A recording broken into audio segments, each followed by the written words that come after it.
Hi, I'm Sophia. I'm Serena.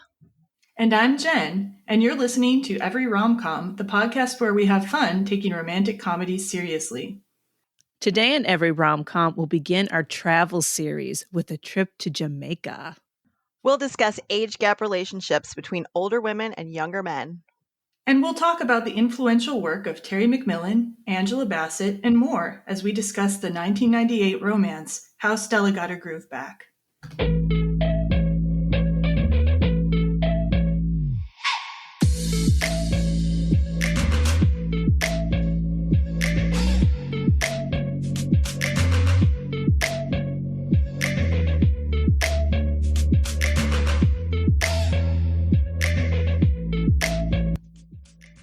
Hi. Hi. Hi, Sophia. Hello.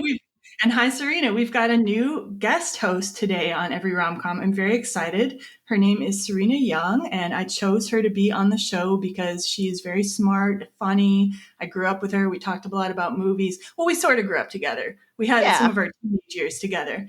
And I just thought she'd be a great addition to the show. And Serena, tell us a little bit about yourself and like why you decided to come on the show. Oh, thanks, Jen. Well, I live on a 40-foot sailboat in the Virgin Islands. I hold a 50-ton captain's license, but mostly I do crewing down here, and I'm mostly in the tourism industry. And tourism has been affected pretty badly with COVID. So now I do a lot of detailing work on boats. The marine industry is a really male-dominated industry, so I was really excited to do this show because it gave me an opportunity to talk to other women and do kind of a more women focused discussions, and basically anything I can do sitting in my underwear, I'm all for. So Holy smokes, you're on a boat right now? I am on a boat right now. Yes, in the Caribbean. In the Caribbean. That's wild and awesome. Now, how do you go from our small town to living on a boat in the Caribbean? Well, it was a series of events, but actually right before I moved down here, I'd been in the tourism industry. I was actually in the ski industry before this. Okay. So I was kind of used to that sort of seasonal industry, and I started talking to a lot of different people that traveled during their off seasons, and a lot of people talked about working in the Caribbean, working on boats, working in tourism, and I eventually just made my way down here and I really liked it and I ended up staying. And then I just got really involved in the marine industry. That is incredible. How long have you been down there? How many years? 7 years now. Woo! Nice. Yeah, a long time. Well, I'm really glad you're joining us today. I think you're going to like be able to give a lot of perspective on this movie, like from the like people who are actually living on these islands instead of visiting these islands. And Yeah. I mean, I haven't even visited the island, so well, they're all very different. So there's similarities, but they are very different. So yeah, keep that in mind. Oh, definitely. Okay, so we'll definitely get to asking Serena some questions about her like island life. I think before you've referred to yourself as kind of a mermaid too. Is that right? Like, yeah, I'm definitely a mermaid. As I'm getting older, I start referring to myself as a sea hag. So like that's where I'm going. I went from like mermaid, like taking all these like beautiful pictures, and now I feel like I'm a little like bitter of the salt has gotten to me. I'm definitely turning into a sea hag, but that's cool. I'm okay with it. Well, that's what I was wondering. I'm like, do you get sick of this kind of way of life? Like it does. Oh, absolutely. I can't believe it.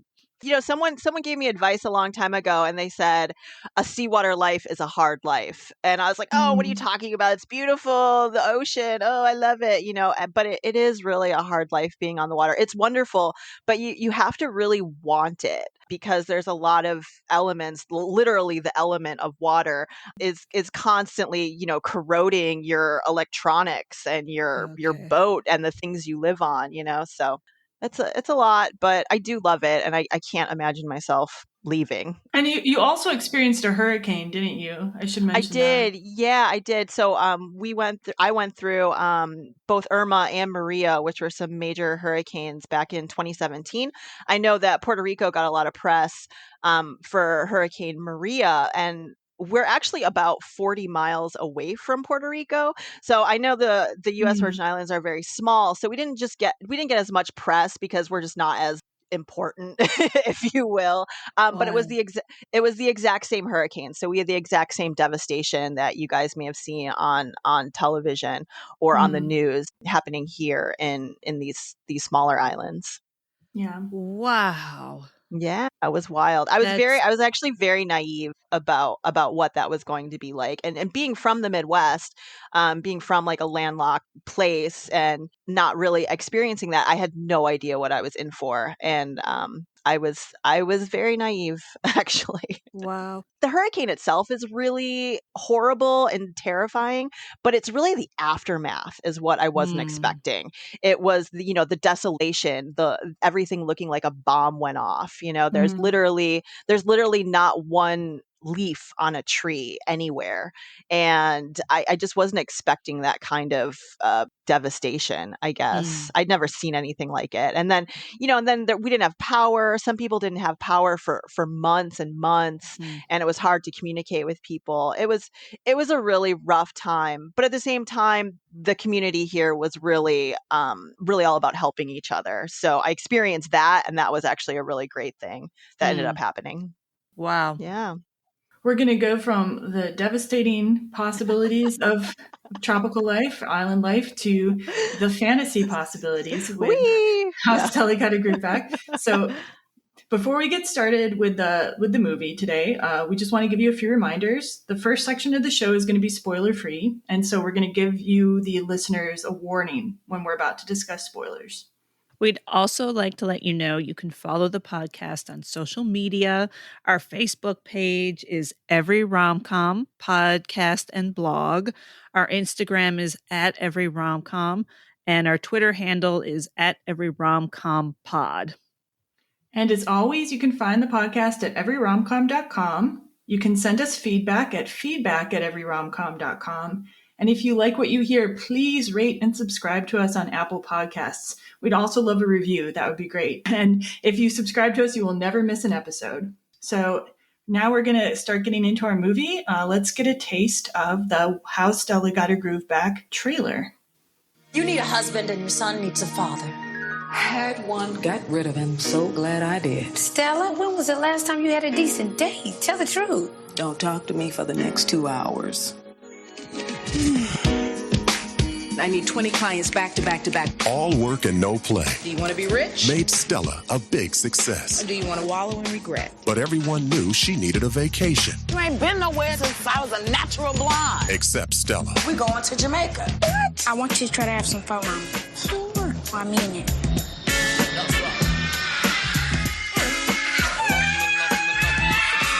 Good morning. I would like to dance with you. You can't be serious. If he looks that good with his clothes on. Ooh, if I weren't in my right mind, I swear you were trying to hit on me. Are you paying attention? So I hear you're a cradle robber. Yeah. How could you stoop so low? I want to know how low did you go? You sure look happy to see your mom. Let me show you how happy I am. So that was Okay. it. That song, Yeah, that- Ooh Boy, I Love You So. I'm going to find that now. It's going to be in my head all day. I don't know if that one was in the movie. I don't think it was. I don't think it was either. That's par for the course with these trailers. They're always putting in songs that weren't actually in the movie. But yeah, so this movie, How Stella Got Her Groove Back, was released in 1998. And the director is Kevin Rodney Sullivan. And the writers are Terry McMillan, who wrote the book that it was based upon, and Ronald Bass. And like I said, it's based on a Terry McMillan novel. And she's also known for Waiting to Exhale. And that was her first big breakout novel and also a pretty big breakout movie. And that movie had the same writers, Terry McMillan and Ronald Bass, but it had a different director, the actor and director, Forrest Whitaker.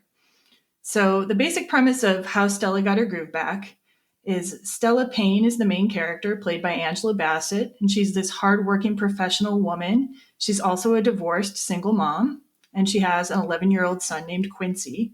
At a certain point, she has an opportunity where her son's with his father, and she decides to take a trip to Jamaica. And she goes with her longtime best friend, Delilah, who's played by Whoopi Goldberg. And in Jamaica, Stella meets a young man named Winston Shakespeare. And he's this very attractive 20-year-old, and he's just at the resort looking for work. And he basically hits on her. They end up hooking up, and that's kind of where the story starts. It's not like taking a long time to get to the hookup. It's kind of what happens after the hookup happens. So I kind of wanted to know about you guys, like, when is the first time you had maybe heard of this movie, encountered this movie, seen the movie, and had you read any of Terry McMillan's books or heard of her? I'd never read her books, but I do remember how Stella Got Her Groove Back when it first came out. And then I remember it kind of being a society reference, like as time went on, as you're a woman of a certain age, hooking up with a younger man. So if like you were a Stella, that's what you were. Yeah, prior to like being a MILF or a cougar, there was being like Stella. Yeah. Exactly. And I'd rather be a Stella than a MILF or a cougar. I like Stella better. Totally, yeah. What is that, Jen? I know cougar. What are you saying before it? Oh, MILF, like from American Pie. Like Mom, I'd like to. Bleep. You can say it. But yeah.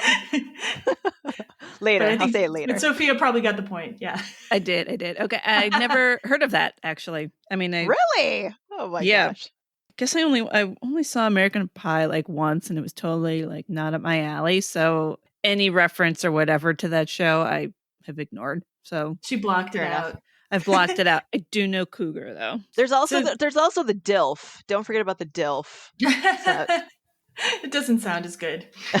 True.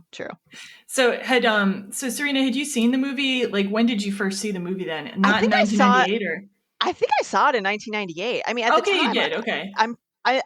I was working at the movie theater, obviously, where we all seem to work, as a teenager. So I pretty much saw like every single movie that came out. So I definitely saw it when it came out.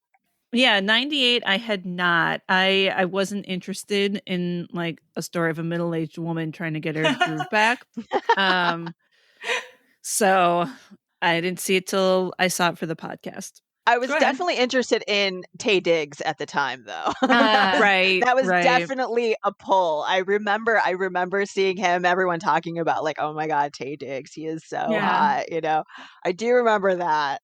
The first thing I remember Taye Diggs from was actually this movie called Go, which I can't even remember what happens in that movie anymore, but it's got like Sarah Polley in it or something. Oh yeah. I love that movie.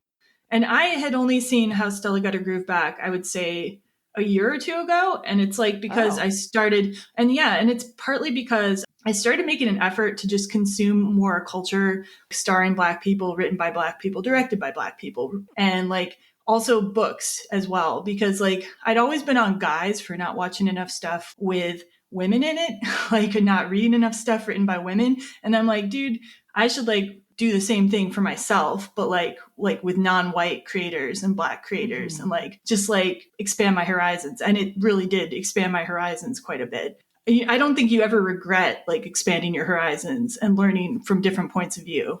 That's my theory. For sure. It's a good one. It's a good theory. And I only knew Taye Diggs from Rent, the original Broadway cast of Rent, which I was a diehard.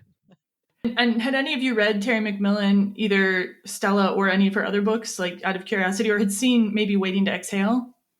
Negative. I have seen Waiting to Exhale, but I can't really recall too much about it except for the car on fire scene. Oh yeah, really. Yeah. That's like iconic. Yeah, it's like iconic to me.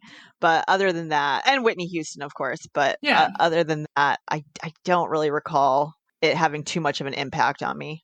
Yeah, I ended up watching Waiting to Exhale for this podcast, and I read the book. So I read How Stella Got Her Groove Back. So I'm going to do a book movie comparison later on in the podcast. Yeah. So what's your general opinion of the movie? Both of you having seen it now.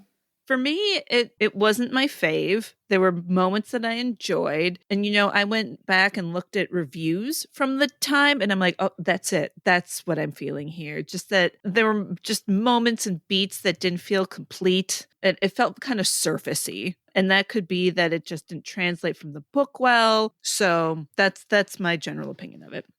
Serena, what you got?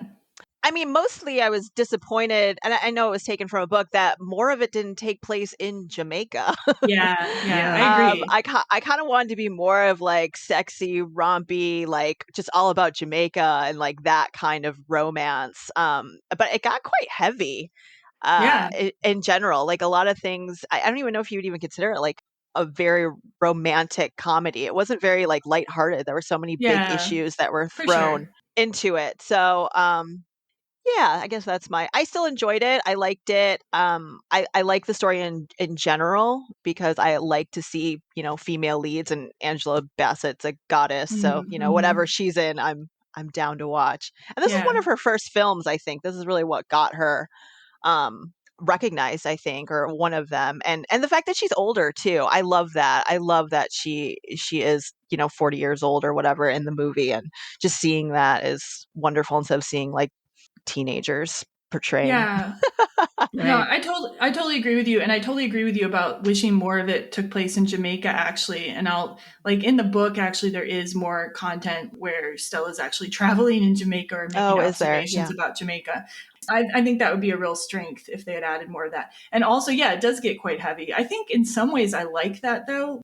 And I like that the best friend is like you have a movie where like the best friend is played by Whoopi Goldberg. I mean, that's a high level of acting chops that Yeah. you've got in a film. She And yeah, the cast is great. Like that's I think the biggest strength of the movie is probably its cast and the caliber of actors that they attracted.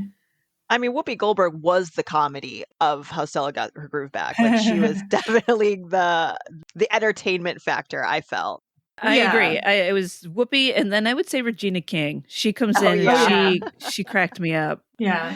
Her and her amazing haircut and just like her attitude about everything. I'm like, yes, that's Hmm. that's 1998. Okay, so let's get into a little bit then, I guess, about the cast and crew. So the director was Kevin Rodney Sullivan. He's known for Guess Who, the remake or reversion of Guess Who's Coming to Dinner, and The Adventures of Buckaroo Banzai. And he's done some television, some recent stuff, Riverdale and Chilling Adventures of Sabrina. So the writers of the movie are pretty well known and like actually much more well known than the director in this case. So first you've got Terry McMillan, and researching her was really exciting to me because she just in a lot of ways I think changed publishing. She's written 11 books, and most of them are novels that are told from a Black woman's point of view. In 1987, she released her first novel, Mama, but the publishing company was not promoting her properly. And so she actually took it upon herself to self promote her book. So she funded her own book tour. She went to HBCUs and she went to Black booksellers, and she just like approached them herself and kind of built a reputation. And then she eventually became just this huge explosive bestseller. So when she released Waiting to Exhale in 1992, it like the paperback rights for that sold for 2.64 million, and that was one of the highest rates that was paid at that time. And it kind of got the publishing industry like noticing, hey, there's like this huge audience that we haven't been serving. We haven't been promoting these authors. I think she's kind of like a pulpier writer. Like she's not like a literary fiction writer necessarily. She's more like I don't know. I don't know how I would describe her writing, but it's more sort of stream of consciousness, relatable kind of stuff, like a Bridget Jones's Diary or something like that. Mm-hmm. But like, there's an audience for that, and people want that, and people, Black women, wanted someone who told their story from their point of view. And so I think it's like she really, by promoting herself, by putting herself out there, she really made a lot of changes. And some of her other books have also been made into TV movies. In addition to Waiting to Exhale and How Stella Got Her Groove Back, the feature films, there's Disappearing Acts and A Day Late and a Dollar Short, which were made into TV movies. And we're going to get into this later, but How Stella Got Her Groove Back was actually based on her real life romance with a Jamaican man. So it's a very personal story to her, but we'll talk about that much later in the show. And right now, Terry McMillan is living in California, and she has a book that came out pretty recently called It's Not All Downhill From Here, which is about a 68-year-old protagonist who has to rebuild her life after a sudden tragedy.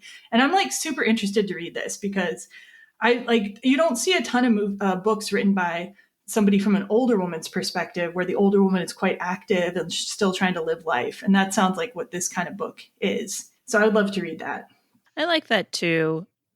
So basically, Terry McMillan is a badass. That's pretty much what I got from all of that. Yeah. Yeah, she seems like a really cool lady that I'd love to, have a coffee with or something. She just seems cool. And her collaborator, Ronald J. Bass, worked with McMillan on Waiting to Exhale, and he won an Academy Award for Rain Man, the screenplay. And he also wrote My Best Friend's Wedding, What Dreams May Come, Before We Go. Yeah, Ronald J. Bass is pretty well known, and it's awesome that he was able to collaborate with McMillan on 2 projects. That must mean they got along pretty well. Okay, so the main attraction probably of how Stella got her groove back, I think, Serena, judging by your reaction to her, I think you agree with me, is Angela Bassett. For sure. And yeah, for sure. She's had just an amazing career. She's a great actress. Her career is still ongoing. And she is a graduate of Yale University. And she has a BA in African American Studies, as well as a Master of Fine Arts degree from Yale School of Drama. So Angela Bassett's career, initially she just did a lot of TV work. And then in 1991, she had a role in Boys in the Hood, which is a fantastic movie. She started getting some more movie roles. She had a small role in one of my favorite movies, Passion Fish. She was Betty Shabazz in Malcolm X in 1992.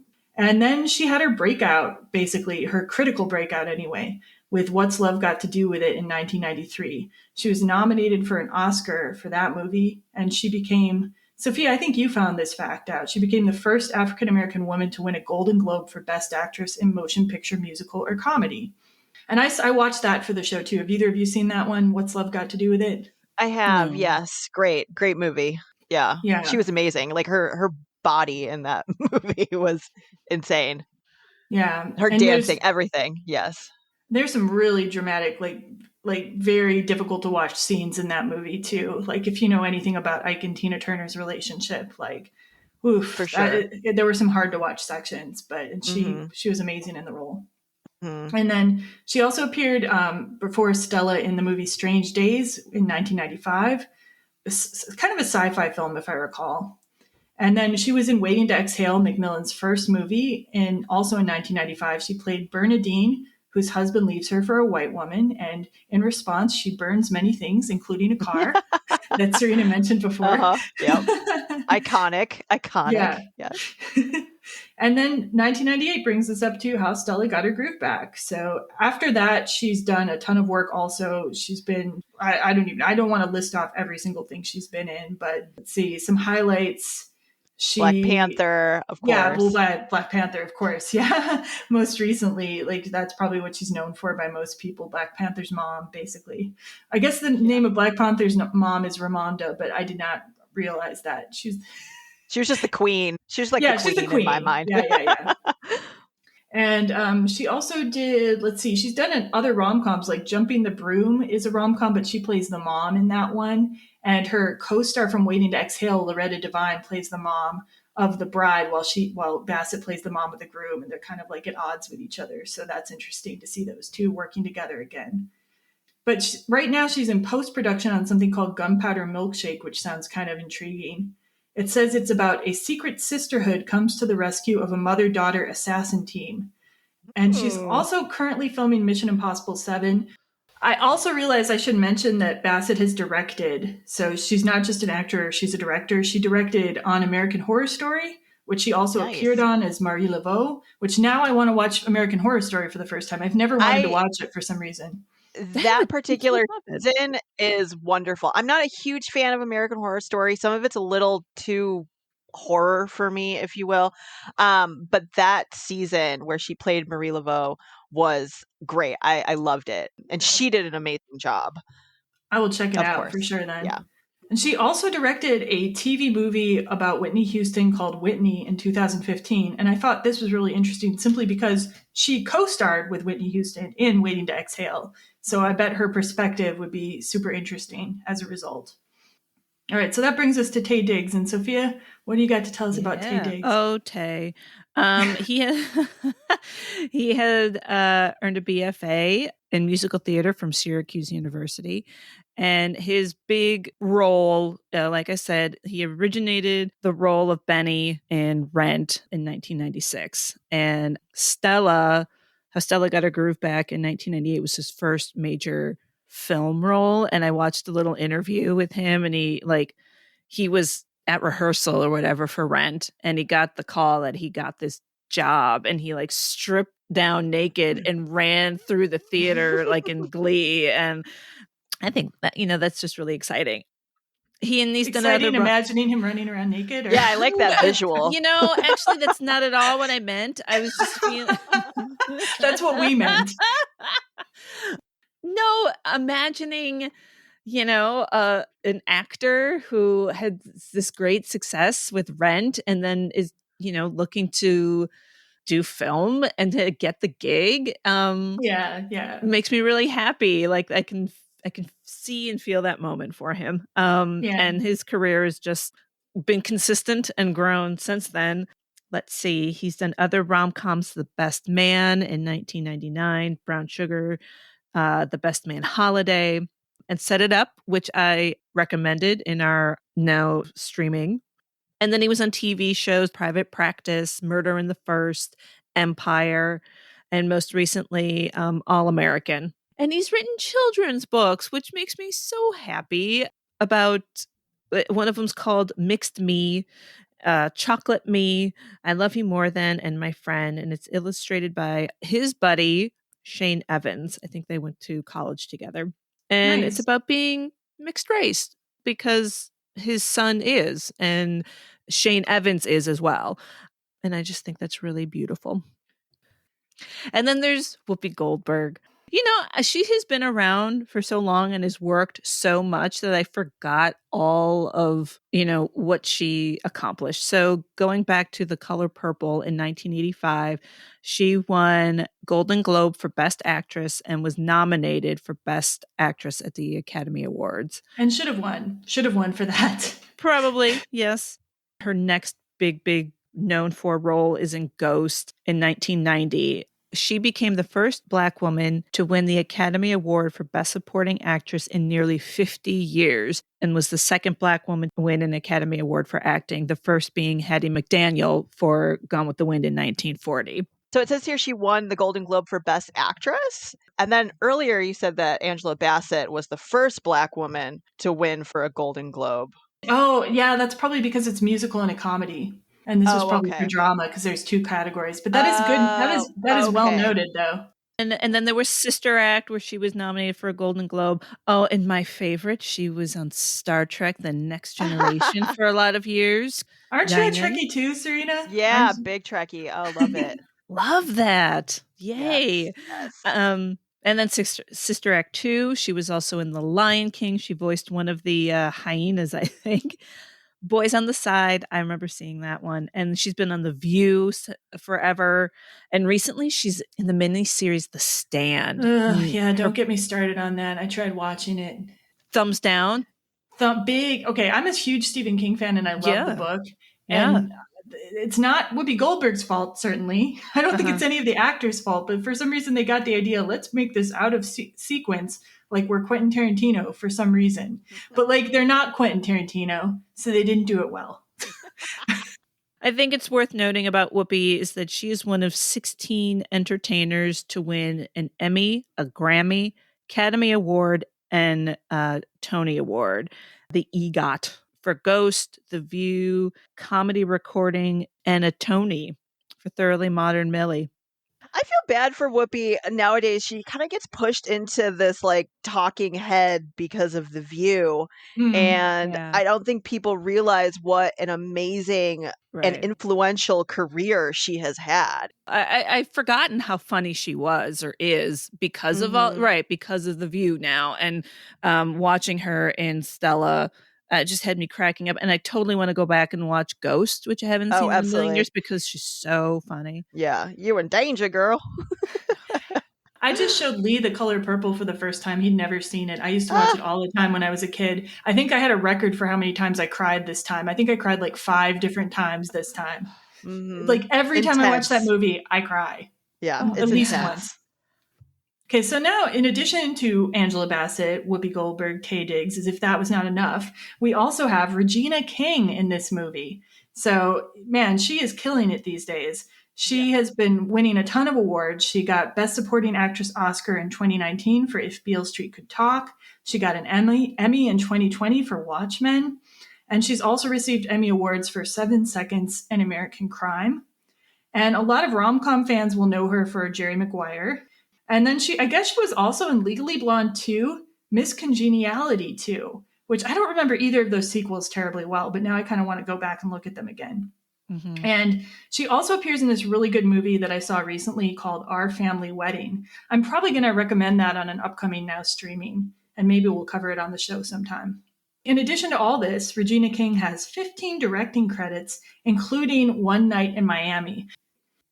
And Regina King plays Vanessa, who is one of Stella's sisters. She's the fun sister. And Suzanne Douglas plays the kind of bummer sister, Angela. And Angela is the pregnant sister who's kind of down on Stella's relationship.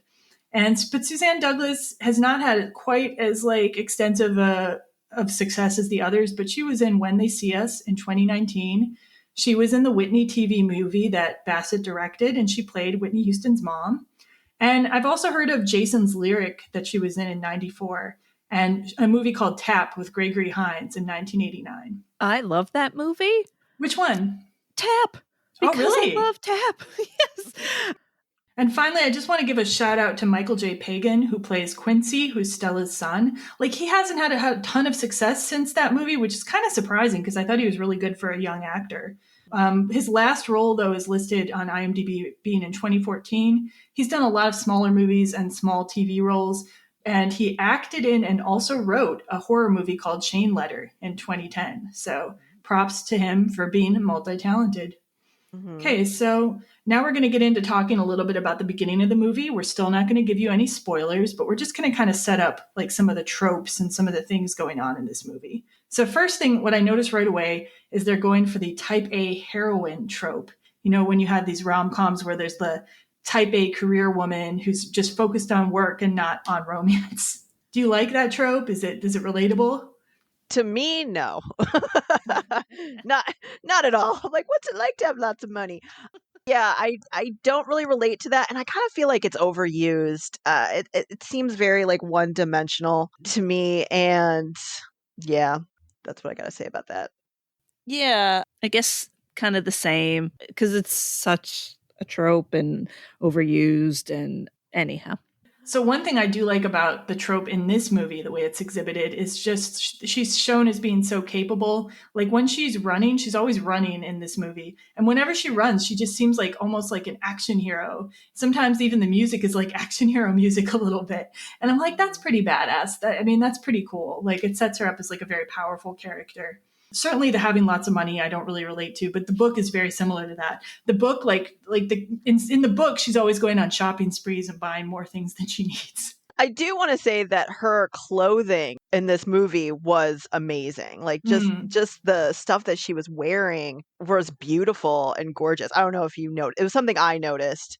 In the Jamaican scenes or in all the scenes, did you feel? In all the scenes, but definitely in the Jamaican scenes too. She just had these beautiful flowing kimonos and beautifully detailed bathing suits, which I guess I noticed that because I basically live in a bathing suit. And I'm like, where did she get that? Why does it look so good on her? Yeah. But it's probably because she runs every morning, and I definitely don't do that. So probably has something to do with it. So in the opening of the movie, we see though her type A personality. She goes for her morning run. She's very disciplined about it. She's going to her job, some kind of securities, stocks. I never understand at all what people are doing when they're talking about large sums of money.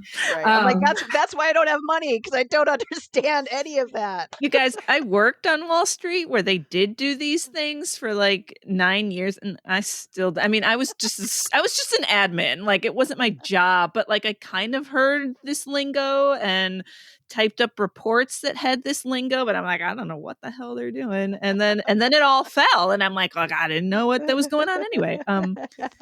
You did it, Sophia. No, sorry.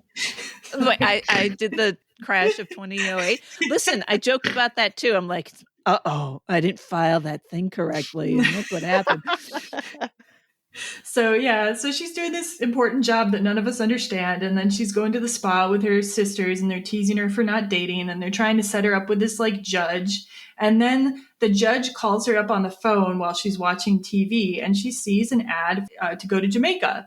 And I thought it was interesting. This is in the book too, the way they have that commercial go where she's watching it at first. And I think it's like actually just like a white woman in the commercial at first, but then she changes the image in the commercial in her mind, becomes her. Like she takes the woman's place in the seat, drinking the cocktail. And then the commercial starts talking to her. Hasn't it been too long since you've been on vacation, Stella? And it's kind of like a cheesy thing that they do in movies, but it actually kind of worked for me. Like, what do you guys think? Yeah. I feel like I've definitely had that moment that she had in there. It was I lived in New York too. Sophia, I know you mentioned that, but I lived in Brooklyn for about 4 years, and I remember being on the subway, like commuting. And for some reason that season they had a bunch of ads for Aruba. And so every time you're like looking up, you see these like tropical photos, and a lot of them had children in them that had dark skin and blonde hair. And for obviously you're listening to me, but I have very dark skin. And I was looking at that and I was like, wow, that's just so beautiful. Like that's such a stunning combination. Like I wonder how that happened. And then like years and years and years later, after moving down here to the Caribbean, which Aruba's in the Caribbean as well, my hair lightened so much from being in the sun and the salt that I had this like moment where I looked like the ad that I had been staring at for like months. And I was having this like out of body experience. Like, I'm like, did I manifest this? Like I remember having such a strange moment looking at that how, influential that ads can be, even years later, how they'll still like pop up in your mind. Like, oh, wow, I guess that had more of an impact than I thought, Wow.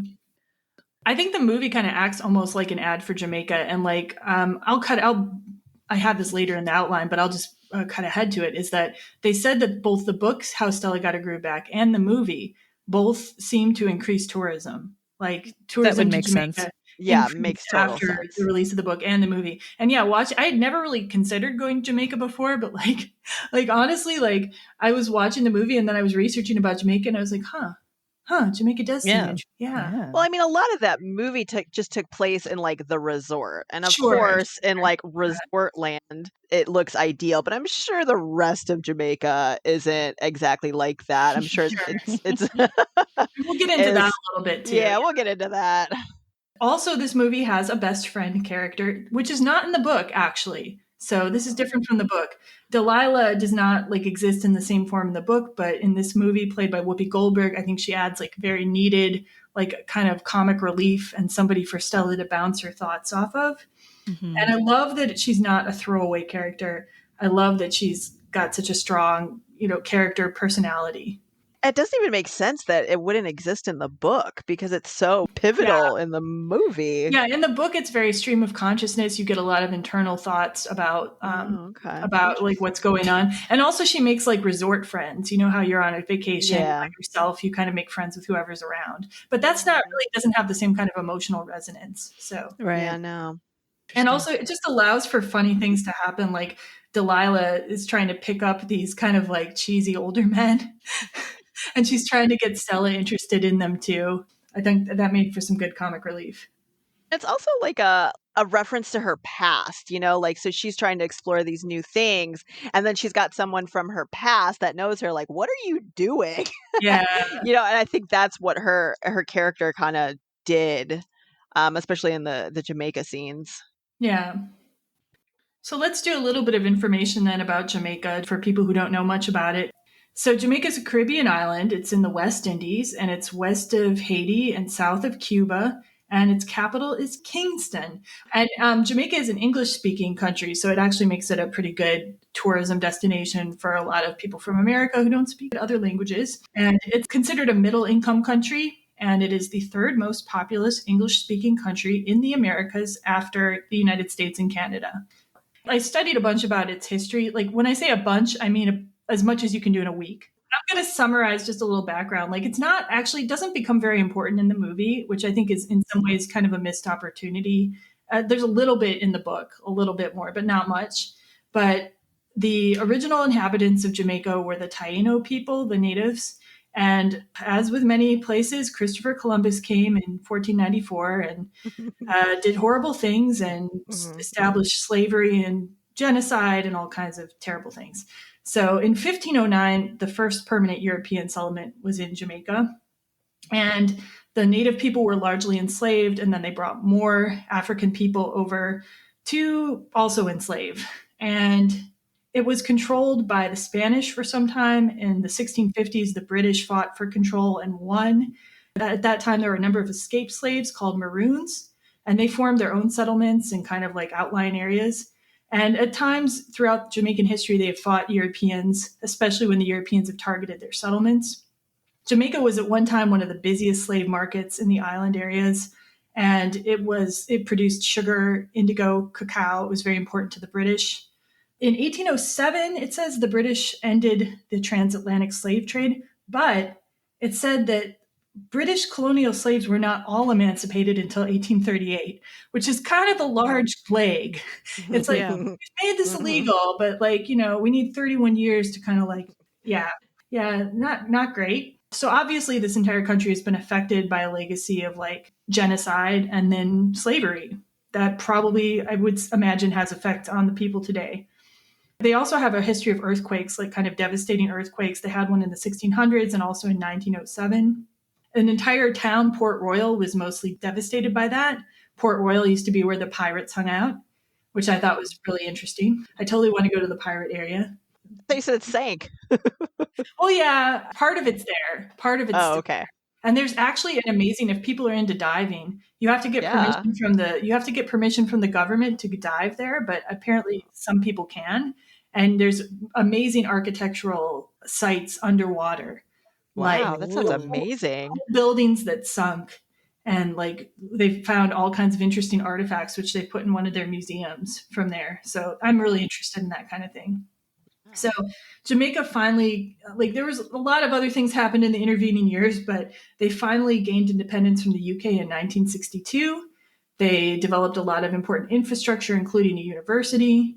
They had industrialization with bauxite mining, which doesn't sound great, but people do what they have to do to, have an economy. And they also have, of course, a major tourist economy.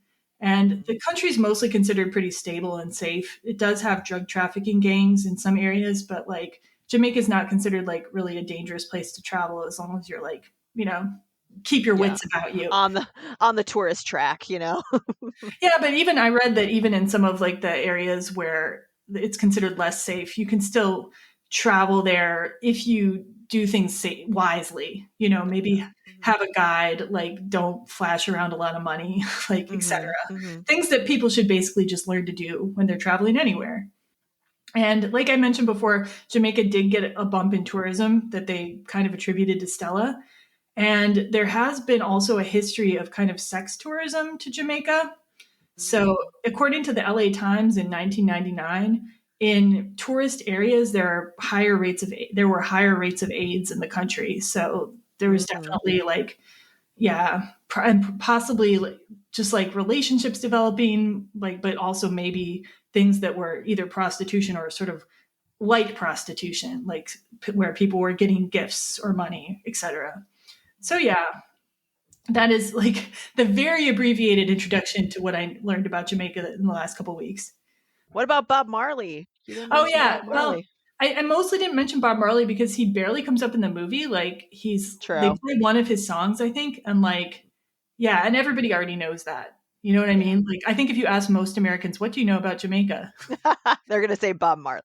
Yeah, that's like number one usually.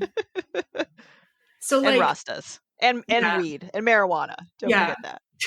It all goes together. So for our travel series, I also wanted to put together for each place that we go to with the movies, kind of some like different tourist places you might visit. This movie, like as Serena mentioned earlier, just doesn't do a lot in Jamaica. It's mainly in the resort area. But some places of note in Jamaica include Dunn River Falls and Park, which is in Ocho Rios. You can climb waterfalls and you can swim at a beach that's below. That looks beautiful. 7 Mile Beach, which is in Negril, which I think might actually appear in the movie. It is, I think, where Terry McMillan had visited Negril when she went to Jamaica initially. And there are some nude beaches there too, which are referenced in the book, but not really in the movie. You can also go to the Blue and John Crow Mountains National Park if you like hiking. It's like a coffee growing area. It looks very scenic. And a lot of people have probably heard of the Blue Lagoon. Have you heard of that, Serena? Or I feel like there's lots of blue lagoons like all over the world. So I haven't heard of this one well, specifically. this particular one is in Port Antonio, and apparently it has deep, beautiful swimming water, like just gorgeous. And then, of course, the Bob Marley Museum and Trenchtown Culture Yard is located in Kingston. And there you can like learn about obviously Bob Marley, see his house, but also I think you can learn about other singers and artists from the area. And then in the book, Stella actually does ride a horse. She does not do that in the movie, which is a shame. I would have loved to see Angela Bassett on a horse. And you could do that at a lot of places in Jamaica. One of the places that's recommended is the Half Moon Equestrian Center in Montego Bay.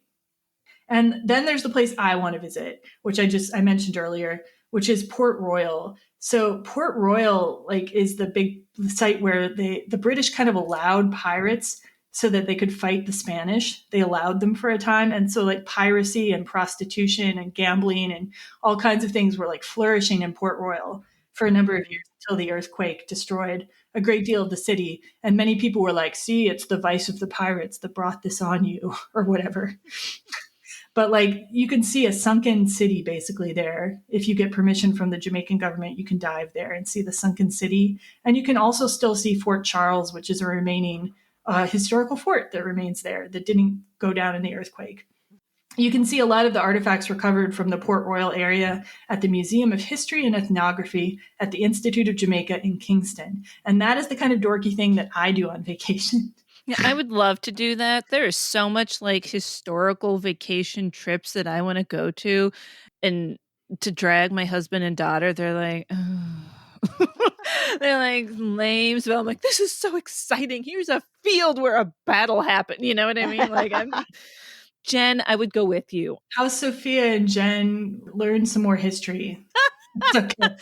We could also scuba dive. Okay. Yes, I'm down with that too. So yeah, in the actual movie filming location, the book is set in Negril. The movie itself was filmed at the time and place in Falmouth, which is a kind of an inn, and also at the Round Hill Hotel and Villas in Montego Bay. So the time and place is now closed, but the Round Hill Hotel and Villas is open, but it's the villas start at $1,000 a night. There goes that trip after all. Sorry.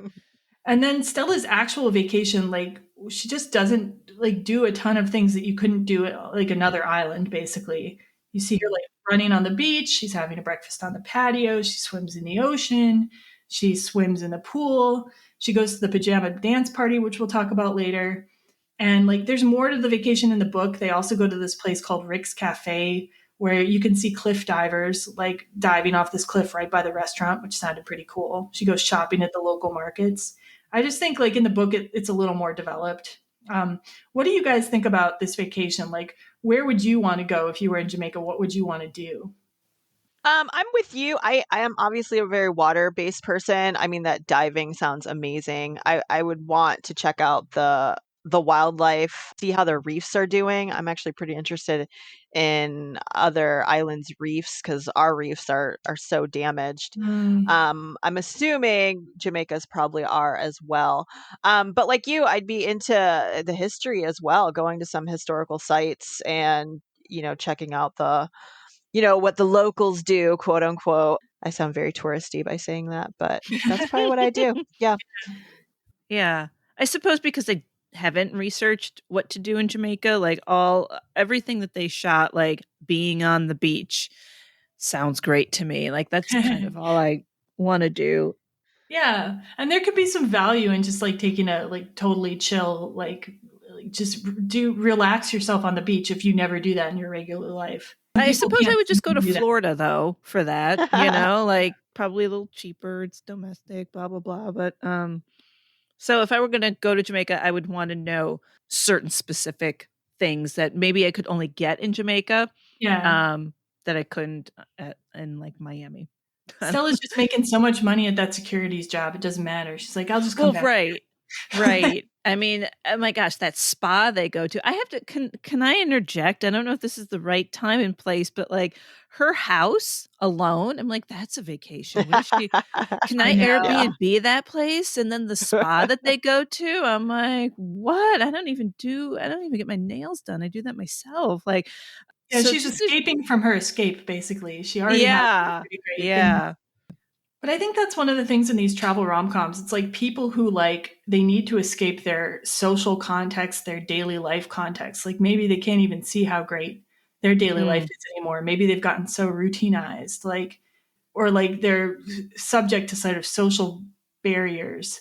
And then they go on this trip and they're able to like let that down, let their inhibitions down. yeah. I would say, wouldn't you say that's kind of what it functions as in these movies too? Yeah, I suppose. I mean, even though I looked at her home and like, why would you need to leave that beautiful paradise? It's still your own house.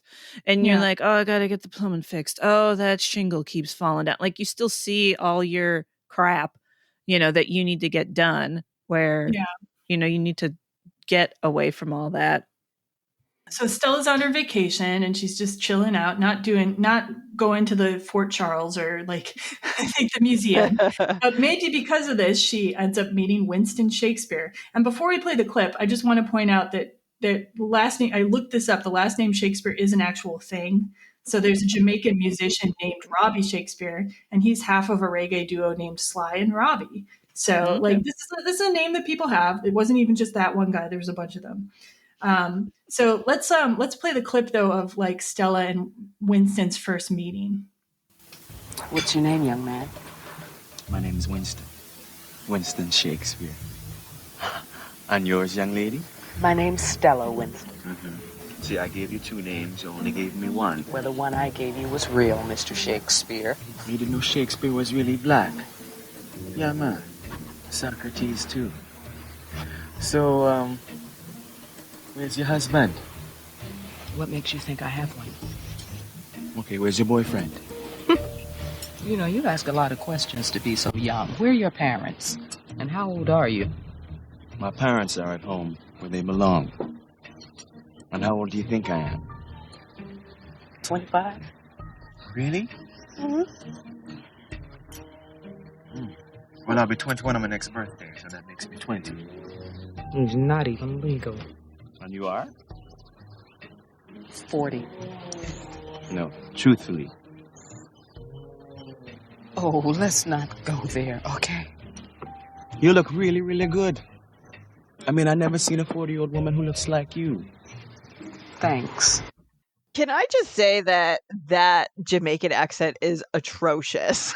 I'm so glad. I'm for so one thing. glad you said that because I'm like, I mean, I didn't want to be too critical, but I'm like, I think it's kind of bad. It's not so I mean, great, I right? love Taye Diggs. I love his acting. I think he's incredibly talented, but accents are hard. And a Jamaican accent, I think any West Indian accent, and I just have it is great because you can understand him. And at the least it's a very light accent, a little bit of Mhm. a lilt to it. I mean, I've lived here 7 years and I have a really hard time understanding the local accent. Hmm. Even though it is English, technically, but it is very different, and a lot of slang is different, and that Jamaican accent was pretty not great, but otherwise, I tangent. No, No, I that's think that's not a tangent. important. Yeah. That is important because I felt like that also kind of took me out of the story and like Yeah. kind of caring about their characters and stuff like that. And I also believe that yes, it was probably a choice to go not so heavy, to have a lighter accent, but it separated a lot for me. It took me out of See, I Mhm. managed to watch Robin Hood Prince of Thieves with Kevin Costner's accent. So like I can survive anything. it's the truth, right? That is Accents are so important. They bad. are, yeah, it's important, but It's like yeah, I guess yeah. if you don't know what it sounds if you haven't, like, heard one, maybe you wouldn't think anything of it, but if you've actually, like, heard a real Jamaican accent, you're like, Yeah. That's not what it sounds like." Without going into spoilers too much, what do you guys think about the way Winston is like portrayed in this movie, like his character? I kind of find it cheesy somehow. Like I believe that there is a sweetness to him, like he's a sweet guy, He's definitely like a unicorn. Like he is a unicorn. Like that guy is not just gonna like show up at a resort without some other kind of intention. You know what I mean? Like with that smile and that like charisma, like I think it just gives people the wrong impression that this is going to happen to you. And I think that's when a lot of women end up falling victim to scams and people scamming them and, you know, wanting monetary gifts or whatever. You know what I mean? Like, even if someone's as hot as Angela Bassett, though, shows up, like, 'cause she is very attractive. Yes, unfortunately, even with her being that good looking, I still think that that's pretty hard to come by with it being so pure. And again, I don't want to go into like any spoilers of like what's going on later, but that he is so perfect, you know, like that's just doesn't exist. I think women in these movies are unicorns all the time. There's always these like unrealistic younger women who are super hot. Winston's the male version of that, but we're just not used to seeing the male version of that in movies. We're used to like seeing the male gaze in movies where you see like the woman's body like lusted after and looked at, like in Clueless where you see her like, you know, coming down the stairs in the tiny dress. In this movie, we're seeing Winston's bicep like lovingly looked at, and his mouth, his smile, like, you know, and later on his butt, and like it's just it's a reversal. So you think that was done? You think that was done on purpose? Oh, definitely. Yeah, like to portray him like that. I don't know if it was done on, like, you mean like with the camera work? Sure, of course the camera work was done. Or like consciously, you know, that, oh, we're going to put him in like what would traditionally be the like young female role. I don't think they were maybe thinking of it like that, but to put him in the object of desire role. Yeah. For sure. Yeah. It just happened. That's just what you become in that role. Yeah. And we also just don't know a ton about Winston, like in the book either. Like we don't know about him, a lot about him in the movie. We know that his parents want him to be a doctor and he's really not sure about it. He seems almost like a blank slate, the way like female love interests are in other movies. Like, oh, attractive person who's doing some vague job. I mean, could that just be an age thing?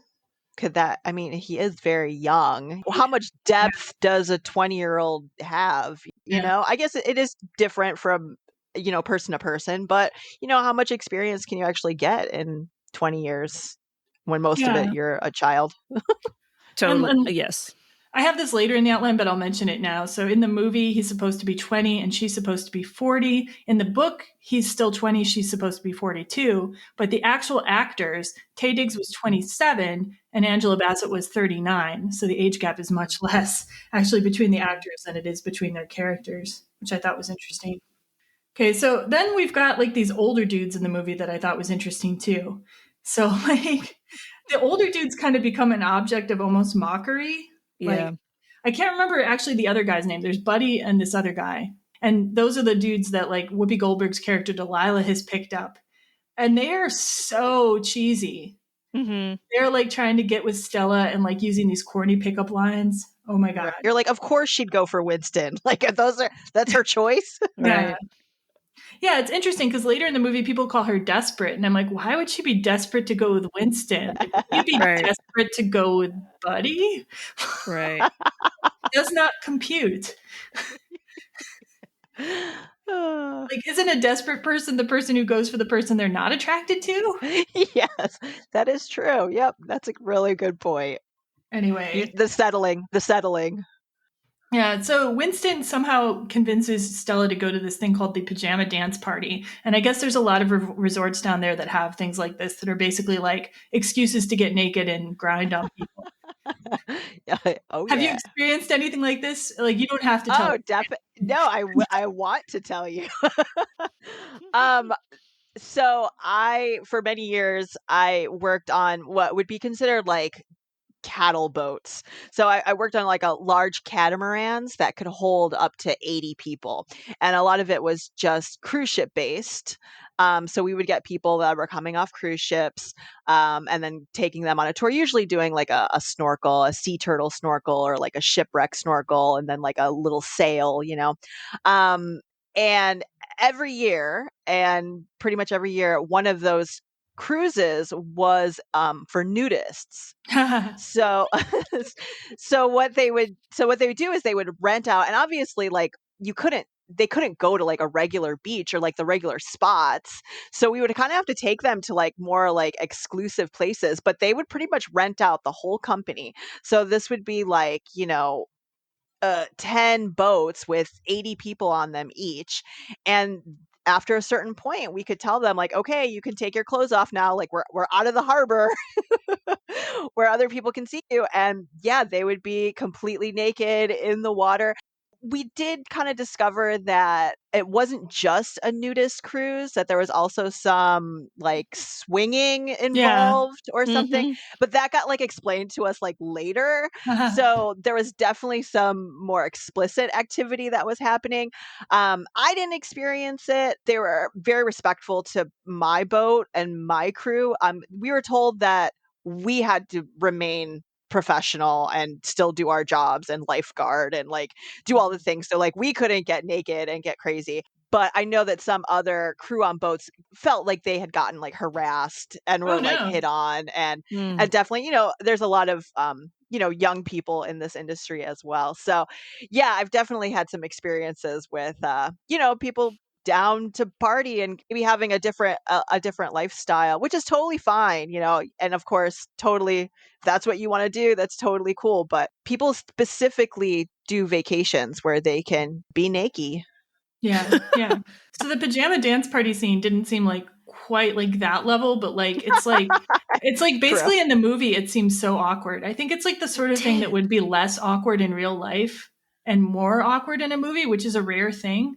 But like in the movie, it just seemed like so like, I think it's plus everyone was wearing such weird pajamas too. They were. Yeah. What was the 90s? What did you? I know the 90s. But I love your note here. The red tank top, the red mesh tank top. I was like, what? Yeah, Taye Diggs, not even Taye Diggs, in my opinion, pulls off a red mesh tank top. I'm sorry. Yeah. It doesn't do it for me. I have a friend here that wears mesh tank tops. Maybe it's a Caribbean thing. I don't know. The styles are definitely different here for sure. Yeah. Even when I'm like traveling and like going other places, and then like I'm getting to a flight that's coming to St. Thomas, I'll like look around and be like, oh, okay, yes, perfect, because everyone's kind of wearing a very distinct, different style. Okay, all right, which could be red mesh tank tops. So that part is totally legit. Yeah, especially Caribbean men. I feel like Caribbean men pull that stuff off all the time. All right. Well, thank you for that, because otherwise I was like, what in the world? Thank you. Yeah, I think the worst thing was like, I think there were a couple guys just wearing like look like normal boxers and like maybe white socks, and I'm like, no. What are you doing? Okay, that's a little weird. Yeah. That's odd. So at this party, they start like Winston and Stella are there, and they start sort of dancing with each other, and like Winston kind of makes first contact with Stella by she puts her hands in the air to dance, and he puts his hands on hers, and like I thought that was a good way for them to break the ice. But it's still, the whole scene was a little awkward to me. I don't know why. And like then they have the older man striptease scene. My daughter walked into the kitchen right as that moment happened, and I'm like, I would rather you walk in on the murder scene in one of like the true life crime things that I watch, not this. And I was like, don't look. Really? I mean, he wasn't that bad, but really? He murdered her innocence. I closed the screen. She didn't see it. She was like, what? And I'm like, no, just keep going. What do you want? Get your goldfish and go. I mean, I think for me, it's kind of harmless, but like it is interesting though to see, because you usually don't see men's bodies as an object of like make fun of them. You know what I mean? Mm-hmm. Older men are usually treated like, oh, he's a dignified, handsome older man. Like, and in this movie, it's like, no, we're making fun of Buddy a little bit here. Was it making fun of his body or just like his antics? Maybe both. A little bit of both, I think. Yeah. I just kind of felt like he was just generally embarrassing. Like, ugh, like I think it was just to contrast like him with Winston, who was like so suave and smooth and sexy and all of the things. And then you've got this like other guy that's kind of making a fool of himself on the dance floor. And you're like, of course I'm going to go with that guy or go with Winston, and not this I don't What's know. being offered in my age group, basically. Yeah. Yes, exactly. And like in the book, there's a couple characters that I think are kind of put together to form buddy. Like just random guys are always like asking her to go to the nude beach or like, looking Right. at her, Mm-hmm. etc. So Mm-hmm. then we've got like I'm kind of interested, Serena, in your perspective of Stella, like as a tourist, like as a type of tourist. You had mentioned like you've seen a lot of people coming down who seem to be trying to have that kind of experience of escaping to the island or having a fantasy. Yeah, definitely. And people think that somehow maybe all people think this on vacation, but specifically like to islands, they think that there aren't real people here that are Hmm. living like real lives and have like real jobs and that it is just this fantasy land where nothing's real. I mean, even specifically like everything that's been going on with this COVID thing recently, because we have been open and basically pretty open to tourism, and people just come down, they're like, oh, you guys are so lucky because you're not affected by this because this is the islands, like why wouldn't we be affected, like we're still part of the world Yeah. Right. in general, but people just have put on their vacation blinders, and there's always these jokes down here as well. I mean, not to say like to compare to Stella because obviously she's a very intelligent woman, but people come on vacation down here and they forget to bring their brains, so Hmm. things that seem like such common sense, like why would you do that, why would you think that, I don't know, maybe it's just people not doing their research. I really appreciate people who do their research on a place where they're going to go, because there are some customs here that are different than in the mainland states or other parts of the world. So I don't know how that specifically ties in with Stella, but I mean, I think that there is a market out there for older women, older single women looking for companionship and coming to places like Jamaica or like here in the Virgin Islands.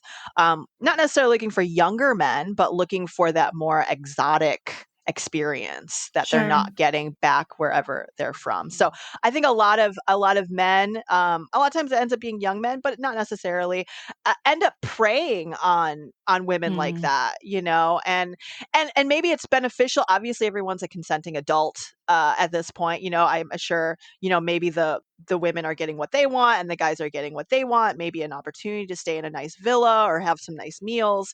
But it's definitely a thing. Yeah. Yeah, and you see that women doing that with men, like just all the time too, like younger women, older men relationships. So Obviously, yeah, men do that all over the world. Like that's what they do. yeah, Hmm. Not to generalize, but I'm going to. Um, but yeah, I think it just seems kind of odd, or maybe it's a new thing that's what women are capable of doing, because women do have yeah, yeah. high power jobs and can afford to go on luxury vacations. Yeah, that actually segues really well into our next topic, which is just older women, younger men relationships in general. Unless you have more to add on the previous topic. No, no. So, like, yeah, they did. Read this like JSTOR article, which is like summarizing a lot of research. And it said that since the 1970s, rates of women in relationships with men 5 years or younger have nearly tripled. And they were kind of theorizing that the reason for the growth in those relationships was women having more economic independence. So, yeah, that goes along just exactly with what you were saying. Like, a lot of people want younger partners if they're in a position to have them. These days, there are more older women, younger men relationships, but they're still kind of like considered a rarity, considered kind of odd. There's some famous relationships I looked up, like Lisa Bonet and Jason Momoa, Tilda Swinton and Sandra Kopp, Hugh Jackman and Deborah Lee Furness, and there's the president of France and his wife, of course. What are your both of your personal feelings and or experiences with like an older woman or younger man relationship? It doesn't matter to like I wouldn't be like, you can't do that. That somehow it would be wrong. Have you ever like had crushes on people much younger or much older, or do you tend to like people your own age, or is there no Yeah, I pattern remember at in high all? school being maybe a senior or junior. And fine, that's just high school or whatever, but there was a freshman that I thought was really cute. But I can't think of anything when I as older. So, Okay, yeah. yeah. Well, um, my current partner is 10 years younger than I am. And previously, my boyfriend before that was also 10 years younger than me. So it's kind of been a trend in my life. I've always been the older one in the relationship for whatever reason. I always kind of felt it was because I was a late bloomer. I was just in the time and the place and the space of people that were and are much younger than me. I mean, even now, a majority of my friends are, 8 to 10 years younger than I am. And I have some theories to that, but obviously I have no issues with dating younger men or vice versa. It's just never like happened for me. I've never really dated an older person, so I don't really know what that is like. Yeah, I can relate to you, Serena, when you say late bloomer, because like when I was, I didn't really date in high school until senior year. And like, I didn't drink, I didn't party, I didn't like do a lot of things that people my age were trying to do. And so like, I would hang out with younger people and I would date people who are a little younger than me because it's just like, I had more in common with them. They weren't as cynical maybe, and they weren't into drinking. And so I was like, yeah. And like, I think I mostly dated younger people until I was in, I don't know, my late 20s. And then I met my husband, who's like around the same age. I've had crushes on older guys, but like never turned into anything. So yeah, I'm kind of the same. I'm good with both. I think I've had more experience with guys being a little bit younger than me. Yeah. My husband is a year younger. There you go, girls. I do have to say though, so my previous boyfriend, when we started dating, he was 21 and I was 31. And that was, I mean, it could just have been like a personality thing or whatnot, but that seemed a little much bigger of an age gap than like my current boyfriend partner, who is now, I'm going to be 39 this month and he's going to be 29. Yeah. And I do think that like early 20s can be like a little sketch because you are still really like developing and it can be a little harder. But again, it's one of those things that I don't think men really think about that kind of stuff. Like they're like, yeah, I'm going to date an 18-year-old if, the option is available to me, maybe not. I don't know. What I thought was really weird in the movie was like that she keeps saying he's not even legal, and it's like 20, like to drink. Like, what is she talking about? Right. It's like I couldn't find any place where the age of consent was like 21. So I'm like, that was a little odd, but yeah. I think it was just a joke. Yeah, I think they were just joking, because that's what you say. Like, Yeah. oh, are they legal? Like, Yeah. I don't know. Yeah, so really, okay, so here's just a random question. Like, don't think about it, overthink it too much. But if you had to make like a dating profile today, what would be your lower and upper age limits? I just thought it'd be a fun question. Maybe like 10 years younger. 20s are different now. 20, like, because I don't know, at like 28, did I know what the hell I was doing? I mean, I was married, but like, as far as like life choices and like, what do I want to be when I grow up? So I would maybe steer clear of 20s. I would put my lower limit at 27. And that's because I think most people have gone through a lot of their figuring out what they want to do by 27. Not all people, but like, I think that's your first round of going through what you want to do. 27 would be my lower. And I think 55 would be my upper right now. I'm trying to think if I'm like going one side more than the other. Get a calculator. I can't do that math in my head. Oh, I'm going younger than I would go older. Okay. Yeah, I'm definitely favoring younger over older a little bit. No limits, baby. No limits. Nice, Serena. I like that. Except for the legal one. Yeah. Yeah, I don't know. I couldn't. Who knows? I couldn't put I'm always surprised by ages a lot of times. I even refer to my own boyfriend as Old Man Patrick because I feel like I'm considerably younger than he is. Just like in your the mind. way in my mind, the way I think, the way I act, like the decisions I make. I don't. Age is such a funny thing. It really is. Yeah. Isn't there research where it's like your adolescent brain is fully developed by like 25? Yeah. Yeah. Okay. That's a big fat deal. Like you're still a kid in a way. And we do all these grown up adult things. Well, they send people to war when they're 18, so yeah. Yeah, I know.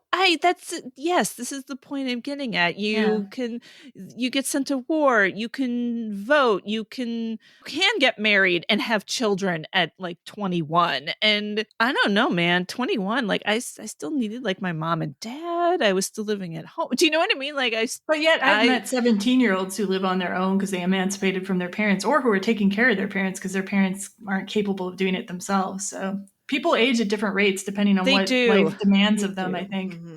And I've definitely met people who are much older that have infant brains. So yeah, our last president would be a good example. Yeah, did you say our former president? Yeah, I said our last president would be a good example of. Yeah.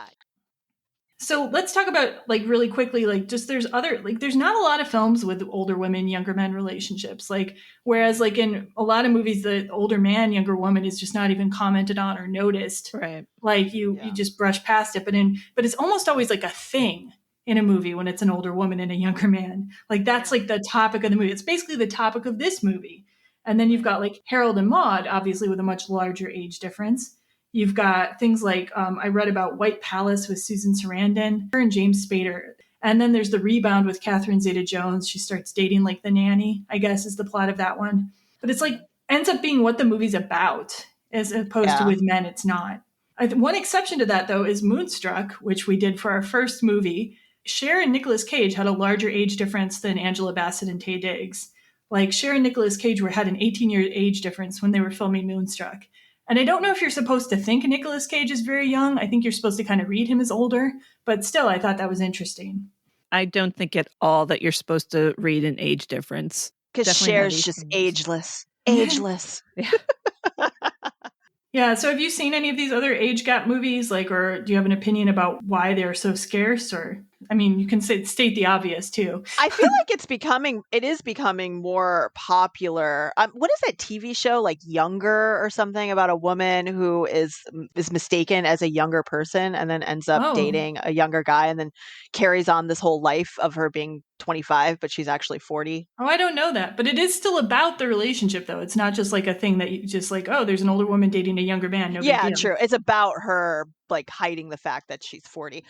I do think that it's harder to tell what age someone is unless they absolutely tell you, and not just with, maybe it's with like working out or like you can have good food or what, I don't know what it is. And coloring your hair. That I've always run into. Like I don't think so anymore, but like I always looked younger than I was. So, and I think that in turn had people that were younger were more likely to hit on me or like be attracted to me because then they assumed I was the same age as them. And they even brought it up in How Stella Got Her Groove Back, is like, he's like, what? You're 40? Like he couldn't believe that. And I think that that's true. And then I think that makes it so that it shouldn't really matter, your age. If you're attracted to someone and they look good at 40 or 50 or 75, then like go for it. But in the movies, what's considered attractive for a woman and a man, though, are still vastly different. Like you don't see a movie where like Kathy Bates is like going to an island. You know what I mean? No offense, like Kathy Bates. You mean like the average looking woman? Is that what you mean? Yeah, like a normal looking woman, or even like where Frances McDormand's going to an island, like like whatever, like Frances McDormand, Kathy Bates. I mean, but there was a movie with Frances McDormand where she was with a younger man. Laurel Canyon, very good, great exception. Yeah, although it was still a little bit about that relationship, whereas like. I don't know. I think I remember seeing Entrapment where like Sean Connery and Catherine Zeta-Jones were supposed to be a couple. And I'm like, really? Yeah. I think I did not watch that film just because of that. I was like, hell no. Like I just didn't, I just was over that, Yeah. So I think there's still like a lack of equity here, but it may be changing a little bit. You're right. Like, I hope so. I hope it's changing to where, because like, do you guys ever see the Amy Schumer skit too, where they have all those older actresses like say, they've aged out. Yeah. They've aged out of being like a romantic interest, and now they have to be a mom. And like, who do they put on the rowboat? They put somebody on a rowboat and cast them off into the water. Oh God, it was Julia Dreyfus. Julia Louis. Maybe was she in that? Was she part of that? Yeah, she was part of it. I don't know if she was the one they put onto the rowboat or not. But it was Arquette, Patricia Arquette, right? Yes. Yeah.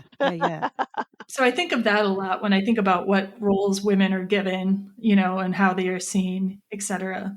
Yeah. Yeah, I mean, it's definitely disproportionate. Like it is actually terrible how women are portrayed after a certain age, which I think is what makes a movie like How Stella Got Groove Back like so special. But you're right, it is just about the relationship. Like it's not about it is about other things, but a lot of it is about their age gap. Let's go. We'll be in the spoilers okay section now. How about Okay. Yay!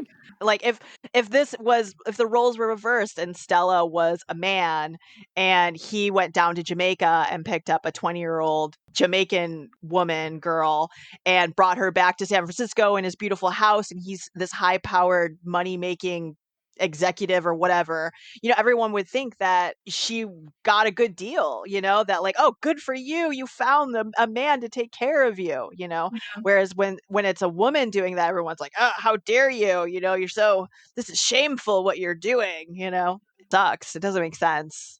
So now that we're in the spoilers okay section, we can continue talking about the plot too, and like what happens throughout the course of the movie and how people react to Stella. And so like we'll go through the plot, but like you guys, if you want to jump in at any time and give commentary, that's fine too. Okay. Okay. So Winston and Stella meet over breakfast and they go to the pajama dance party, and then they end up hooking up, like having sex. But then Winston gets, which I thought the sex scenes were very romantic and kind of like stylized and kind of like really nice, actually. I thought that was a good thing. The thing the movie did well. I don't know. Yeah, I want to have sex like that. That's totally look good to me. They weren't very explicit, but they were just very like sensual. Yeah, Mm-hmm. yeah, exactly. Yeah. And the music was very like supporting that, except for the one comic scene where like the music's all sexy and they're getting together, and then Winston drops an ice cube on her back, and like, do you know the music even cuts out, and she's like, I kind of hated that part. I was like, what's the big deal? So then Winston gets hired by the resort that he was trying to get hired by, and he has to work basically all the time. And then because like he's working though, Stella assumes wrongly that he's just blowing her off. Like she says, well, I guess he's like tired of me already. So in the movie and even in the book, I think it's like only made out like that they had sex like once and then they talked again basically, but then she goes home. So she goes all the way back to San Francisco, and like they've had sex once, but this becomes the basis of their big relationship basically. So Stella goes home, and I've got a clip of like Stella's return home and her sister's reaction to her news. So I'm going to play that really quick. How come you're not acting pissed? Vanessa, it's just a thing. A stupid car, it can be fixed. Oh, Wait a minute, Stella. That young boy must have put something on your ass. What happened to you? Nothing. Did you go down there and fall in love with a 20-year-old boy? Are you crazy? How could you stoop so low? And I want to know, how low did you go? Look at you, you're glowing and shit. You know, you ain't got the sense God gave you. All I've got to say is thank God it was just a little fling and you're not seeing him again. And you should be ashamed of yourself for being so desperate. See, Angela, you need to take your pregnant behind home right now because you could spoil a wet dream. For your information, I'm not completely stupid, nor have I committed any crime. All I did was sleep with him. Damn! You get two very different reactions from the different sisters. Regina King's character, Vanessa, is like, go for it. I want the details. And Suzanne Douglas' sister, Angela, is not having it at all. That's crazy. That reaction was just absurd. How could you stoop so low? Like, what? Give me a break. But I think a lot of people would have that reaction, sadly. Oh, definitely. I know. People are square. Yeah, and sometimes people are jealous. They want something, that they don't have. And so instead of realizing they're jealous, they decide to shame you. Mm-hmm. So, yeah. Mm-hmm. So after that reaction from her sister, Stella shortly finds out that she's been let go from her job. Like they were restructuring or something. I don't know. And because she has suddenly time on her hands, when her son Quincy asks to go to Jamaica, and Winston calls her at home, she decides, all right, we'll go back to Jamaica. So like almost as soon as she's gotten home, she packs up Quincy and his cousin Chantel, and they all go to Jamaica together. Hey man, when you got to itch, you got to scratch it. I see it so not necessarily for like relationships, but a lot of that can happen here. I see so many times people will come down here on vacation. I mean, it happened to me. I guess I wasn't really considering myself to be on a vacation. I was more on like an exploratory journey, but will come down on vacation and then up and move or just keep coming back because whatever it is that they're experiencing here and maybe like in Jamaica, they want that again. They want that feeling. They want that Mm. experience. They want those, whatever that high. And maybe it's just from being outside of their comfort zone. So I can definitely like that is totally true to form. Is that an opportunity like screw it, I'm out. Like I'm going back to Jamaica where there's a hot guy there waiting for me because ain't no hot guys here. Yeah. So I totally get that, and I think that was really like spot on of Okay. what someone would actually do.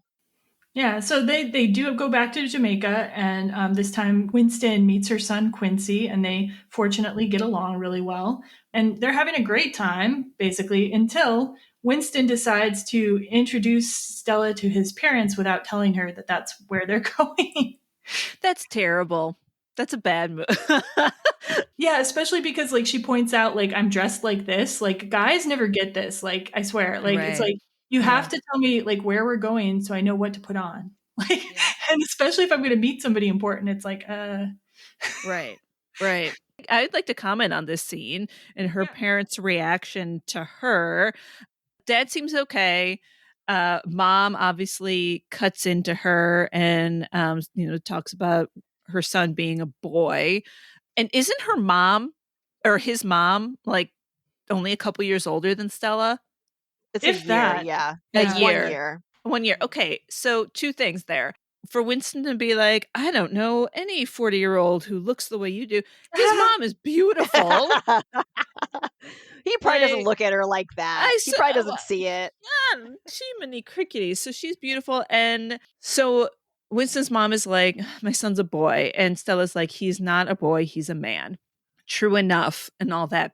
But I would think, as a mom, from a mom's perspective, who in Stella's case has a son, I can't believe she didn't put herself in Winston's mom's shoes.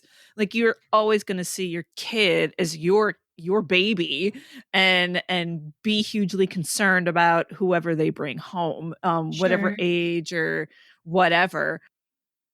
To be fair, I think the mom kind of backed her into a corner a little bit though and was like right up in her face right away a little bit. So. Yes. Where I would maybe get defensive too and be like, In that moment, yes. I think that I would have liked to have seen Stella like on her own or with her friend or her cool sister or whatever, be like, yeah, I get that, or something. That scene with the parents was like, we just need her to be backed in a corner by his mom and then done. Like you didn't get to go back and like, I don't know, like kind of build that relationship and see some. I mean, maybe we can all speculate that happens later on, but I think it's not in the book either. The whole thing isn't in the book, so yeah. But it just creates some like dramatic tension, basically. Yeah. But it just seems like a horrible situation and like the sort of thing that you would expect somebody who was a little younger and like maybe not to understand like, oh, this could happen. So we're still talking about this scene where Winston introduces Stella to his parents kind of unannounced. Again, this scene to me is just another example of how Winston is a unicorn because of course they go to this like beautiful like former plantation house or something like in Jamaica, and he is, obviously comes from some money, and I just feel like that's just like so it would have been so better portrayed if he had taken her to like the house in the bush, that where his like parents live. And I don't know, it just seems so unrealistic to me. Sure. Yeah. And maybe that's just coming from here where I mean basically like most people in the Caribbean islands are impoverished. Like that's just the reality of it. There's very few people who would live in a house like that is native. Yeah. I'll make that clear. That is native to that island. And not to say that it doesn't exist, but again, like it's just God, he's a unicorn. Like, oh, you found this guy? Like, okay. Anyways, I just found it like really unbelievable.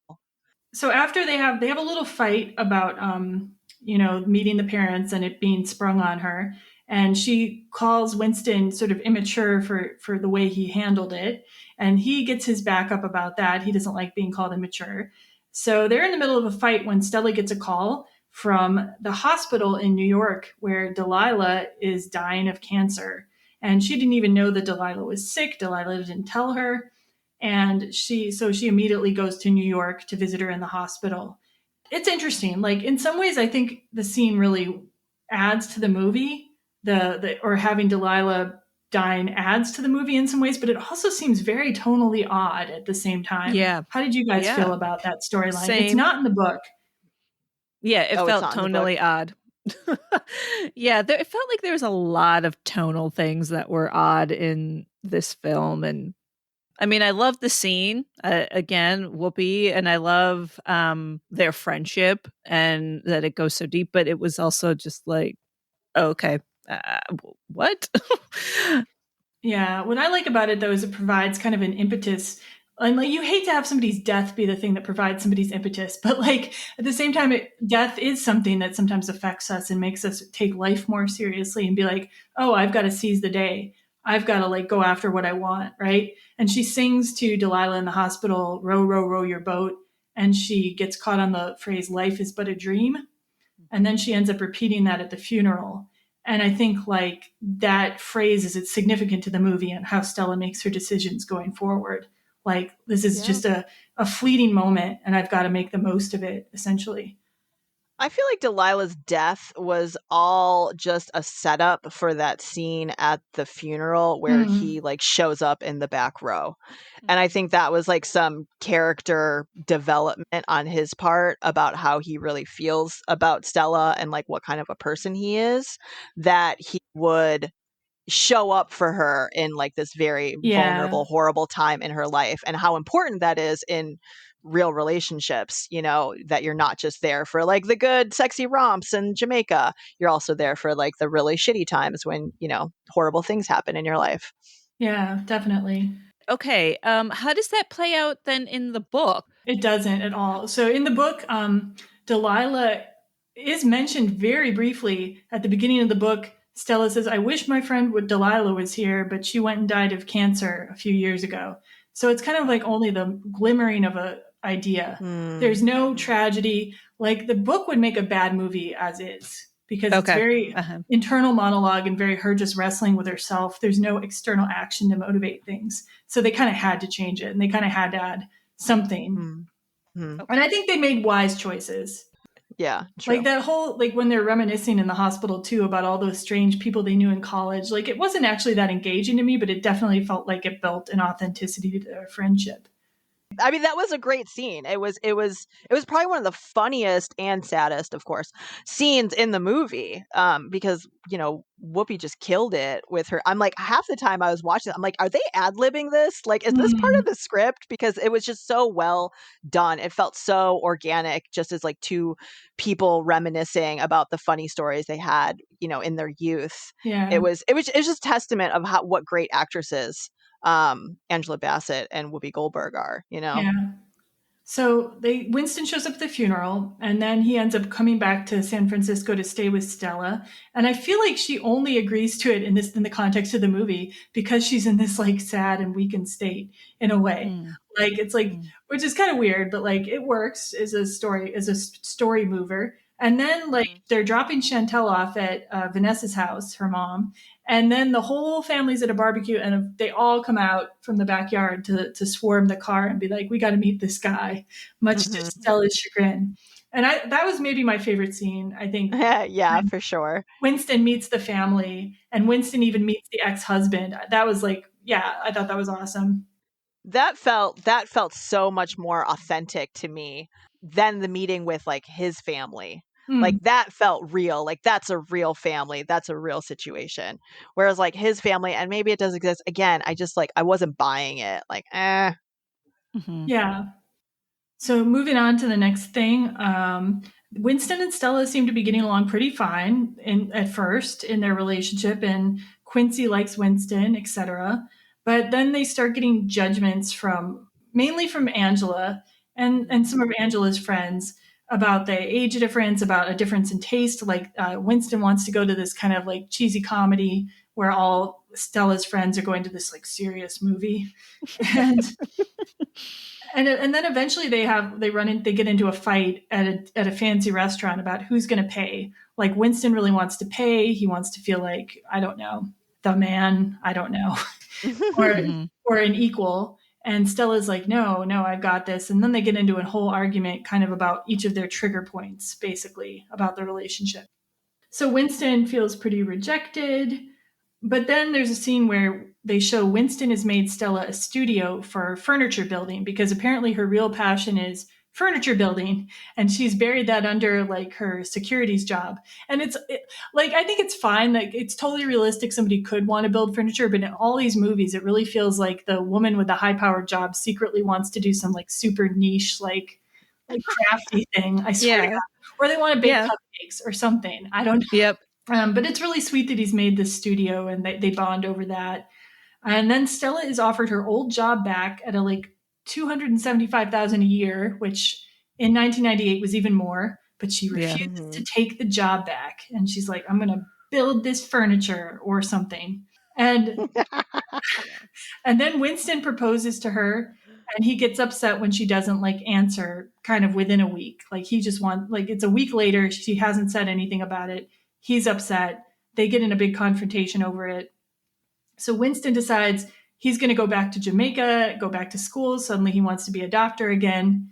And Stella initially is like, okay, you go, we'll part ways. But then she goes to the airport to stop him and says that she will marry him. And have you ever considered Stanford? And that's the end of the plot. So what do you guys think about the problems that Stella and Winston run into? Like, do you think that they were pretty realistic? Like, Absolutely. Yes. Yeah. I think you have to consider as well that Winston was moving into her life, and that, you know, that's a 40-year-old woman's life and world. Like, she's had all that time to build her wealth and like build her career and establish who she is. And I think that that was realistic of like how you would feel coming into that, or how Winston would feel, you know, that where is his place? Like, where is he in that, in her world? Yeah. Well, here's back to the plot. Like, they go to this movie. He wants to go to this funny, cheesy one, and all of Stella's friends are at the, I don't know, intellectual one or whatever. And so, guess what? Like, problems, not just with like life differences, where Stella is established. She has an 11-year-old child. She has a mortgage. They talk about that a lot, paying the mortgage, and he trying to start his life.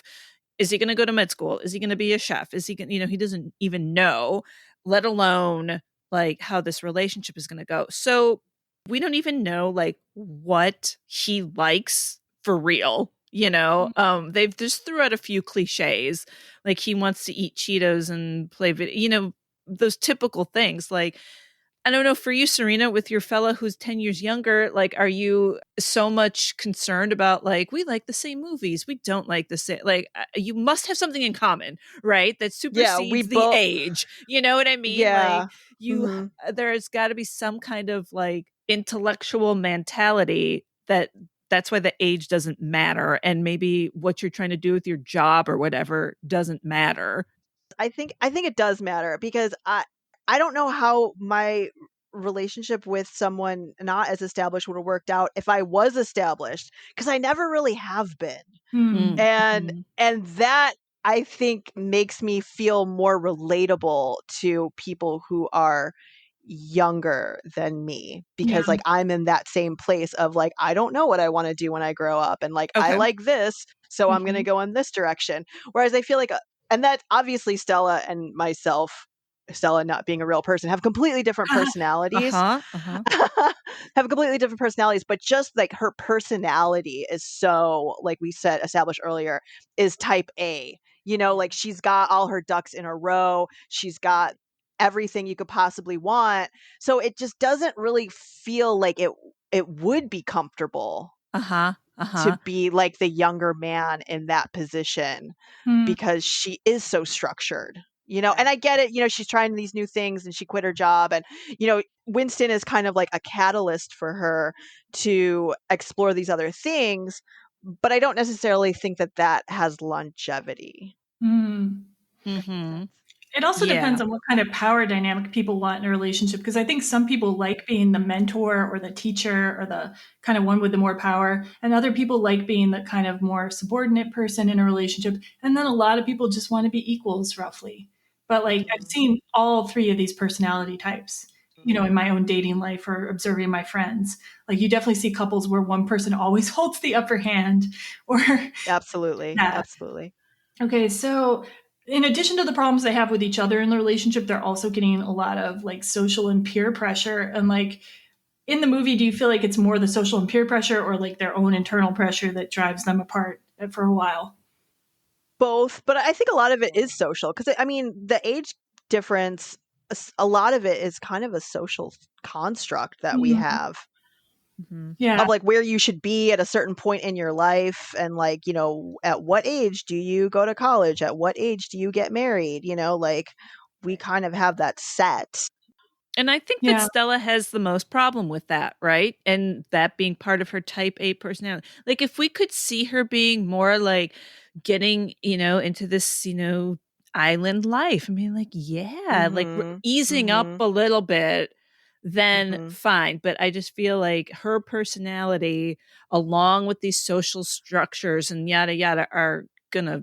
I mean, I'm jumping ahead, but like the whole time I'm watching this thing, I'm like, this isn't gonna work out.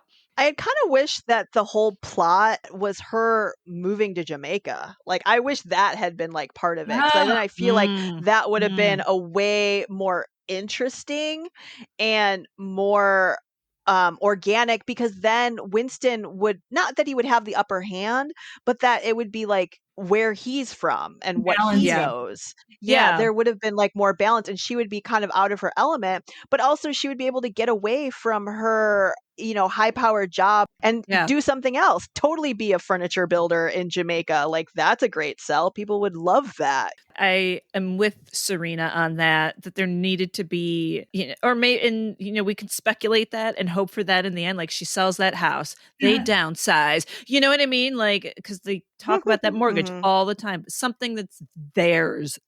So I want to skip over a lot of the topics we have, but I just wanted to point out that one thing I think the movie could have done a little more with, or even the book, would how it's also a cross-cultural relationship and it's not just a cross-age relationship. There just isn't a lot of acknowledgement of where Winston is coming from, or exactly. Which I think is why he doesn't seem very substantial, is because you don't really go into like how did he grow up, like what was his experiences. He's just kind of there. Yeah. Do you guys want to talk any more before we move on to the book and the movie and Terry McMillan? No, I know you want to get to the juicy part, the real. I think it's important. No, I think it's important. I think we got to go over it. Yeah. So first I want to, I already covered a little bit the differences between the book and the movie, so I'll see if there's anything I missed. They're similar in some ways, like how the relationship starts, and sex and sensuality are very important in both the book and the movie. And the movie uses a lot of Stella's internal thoughts, like as kind of like narration, which is always kind of an awkward device for me, but I don't know how they could have avoided it in some cases.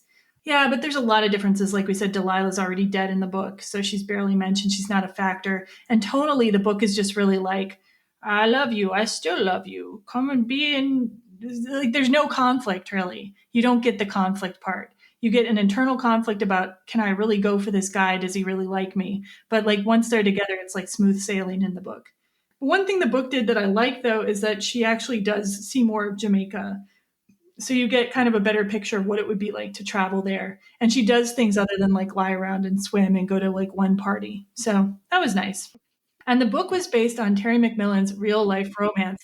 And this is where things get surprising. I think probably a lot of people know about this because it was on Oprah. Like Terry McMillan. It was, yeah. Did you know about it before we started this, or?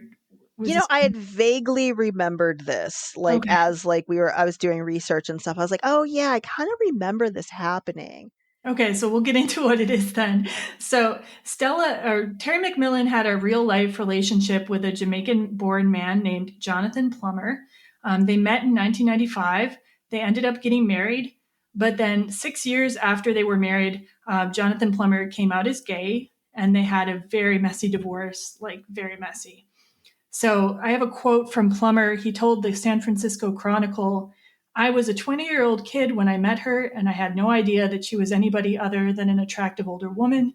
She is an extremely angry woman who is homophobic and is lashing out at me because I have learned I am gay." So, like, I don't want to paint Terry McMillan as homophobic because, like, since they have kind of reconciled and, like, there was, like, messy divorce proceedings going on at the time. I think since like he's kind of like backed off on calling her homophobic, and like she certainly says she's not homophobic. She has a lot of gay and lesbian friends, but like, yeah, shit got real. Hey man, this is the lady that wrote a book about a woman setting a guy's car on fire. Like, Right. I could see her getting a little vindictive, like. Yeah. And she ended up suing Plummer, claiming that he married her for citizenship and that he and his lawyer were attempting to smear her with the accusation of homophobia. She later withdrew the suit before it went to trial and just like decided to let go of that anger. The former couple appeared on Oprah twice. The first time was really tense. You can see this on YouTube. But in 2010, she talked about letting go of her anger, and they seem to be on decent terms. After the divorce and after she got over that, she wrote the book Getting to Happy, which is a sequel to Waiting to Exhale, which I'd be curious to read because Waiting to Exhale has a lot of kind of like the car burning and other kind of bitterness in it. I wonder if her attitude and her perspective changed a great deal. And one thing that when I was researching this, I found out that Jamaica still has laws even today against homosexual sex between men specifically, not between women, but between men. And there are punishments of up to 10 years in jail and hard labor, which are still on the books. I don't think they're necessarily enforced that much, but the fact that they're there, I mean, that would really give you a prohibitive feeling about coming out as gay in Jamaica, I would imagine.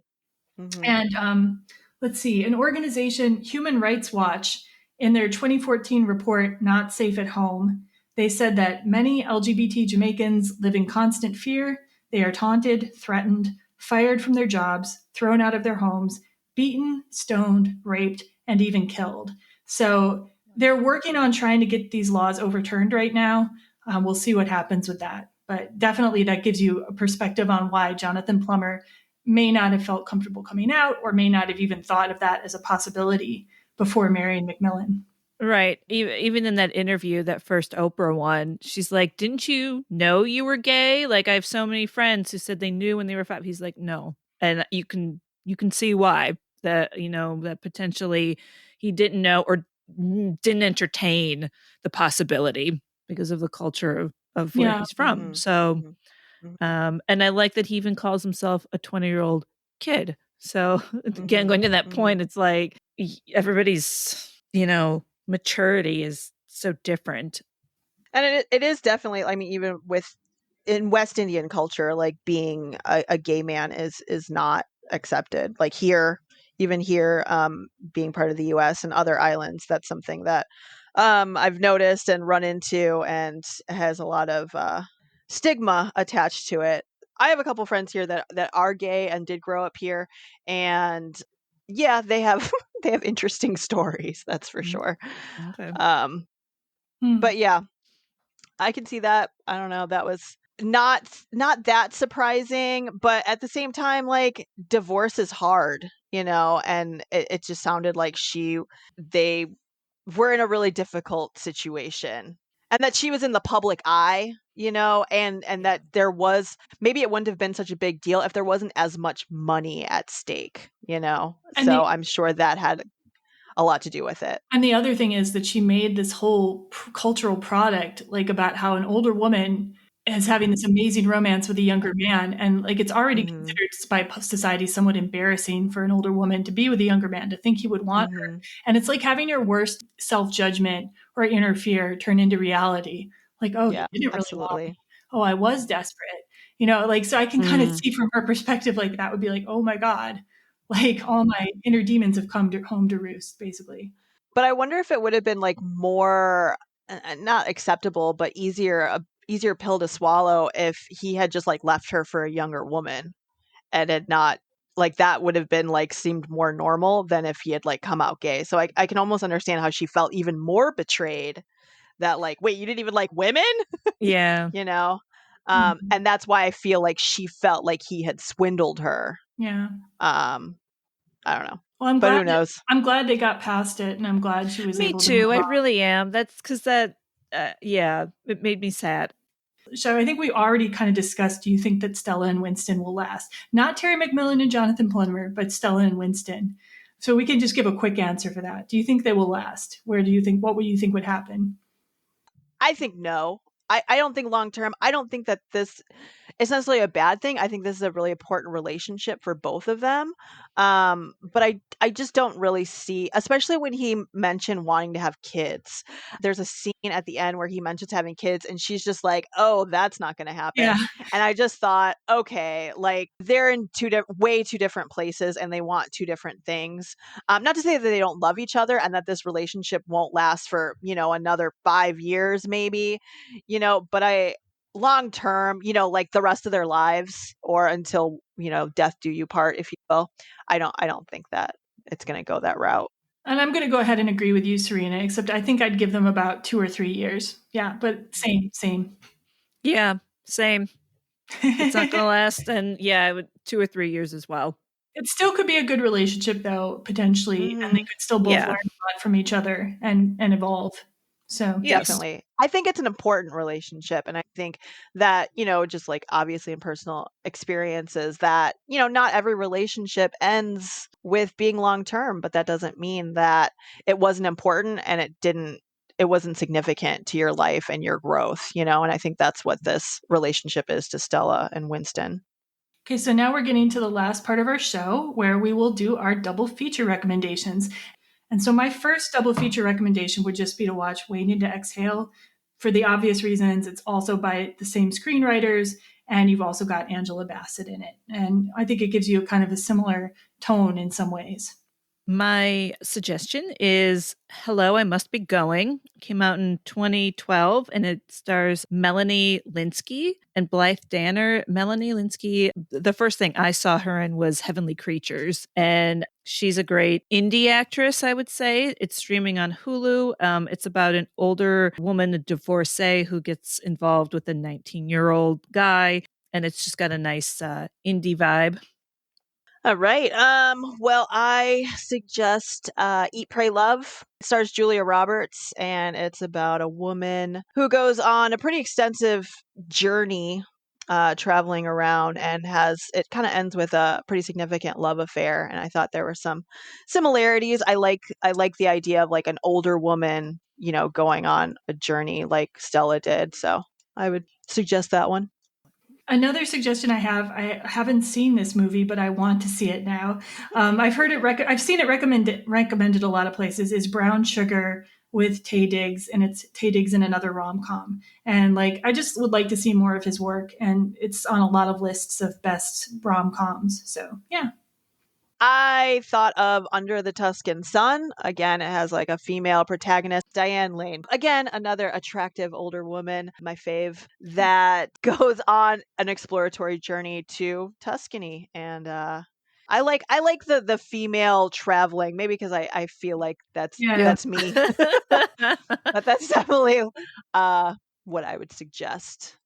And going along with a similar vibe, I would also think of Y tu mamá también, because you've got an older woman and 2 younger men, and there's also some dramatic elements involved. Similar. That is one hot movie. Oh yeah, man, I love that movie. Yeah, and it's a great movie. People should see it. So, and Serena, you get to go last. Oh yeah, well I had it just came to mind when we were talking about like older women, younger men in films. Have you guys seen the movie Prime? It has Meryl Streep and Uma Thurman. I've heard of it. I haven't seen it. And it is very comedic. And it actually Meryl Streep is her therapist, and she's telling her therapist about like this man that she's and I'm not giving any spoilers away, like it's pretty obvious. This man that she's dated, this young man, and how exciting it is and how great it is. And then the Meryl Streep, the therapist, finds out that it's actually her like 24-year-old son.